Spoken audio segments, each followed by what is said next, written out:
nak spot bag pelakon. Pekerja ikon lah. Hei, sama. Rabi. Kami. Gila. Semakin menjadi-jadi. Hari tu, video pertama dia naik dekat almost 2 juta. 2 juta. Sahaja. Gila. Ramai orang peminat Rabi tu yang nak tahu budak-budak ikon ni pakai beg apa. Ya, betul. Dan sini saya akan tunjukkan. Silakan. Beg ini adalah LV Neverfull Size MM. Allah, only the best. Harga dia tak mahal sangat. Harga dalam RM9,500 sahaja.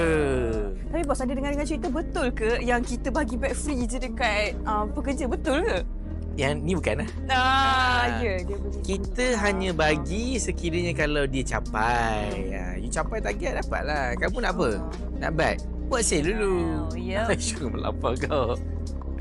Nak bag simple je buat sale. Saya simple. You bagi saya sejuta, saya bagi kamu RM1. See, equivalent in values. Fair bro. Fair. Okay. So bag pertama Kak B RM9,500 sahaja. So, korang kalau nak shopping ataupun jual handbag dan juga Rolex, DM kita sekarang. Bye.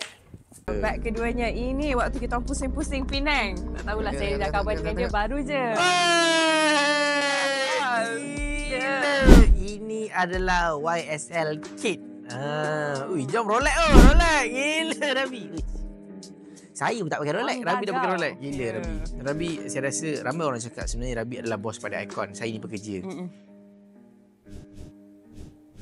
Suka tengok lah. Okay. So, yang ini harga dia tak mahal sangat.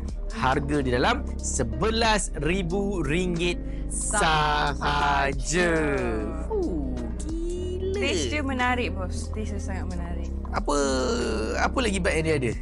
Mungkin banyak lagi. Banyak ini. Saya dengar banyak lagi. Kita baru korek 4. Ya, dia macam base layer saja. Bawah tu banyak lagi bag dia. So, kedua-dua pasang handbag Kak B, Rabi Icon, harga dia tak mahal sangat. Harga dekat RM20,000 sahaja. RM20,000 dia Kak B. So, berapa agak-agaknya ya? Aisyah, bila kamu nak jadi macam Kak B? Saya Zuhud. Zuhud, okey. Jom shopping dan jual melalui Icon Lux. Jimat sehingga 70%, installment serendah RM5 sehari. Jual dan konsign item anda dengan kami. Cepat, DM kita sekarang.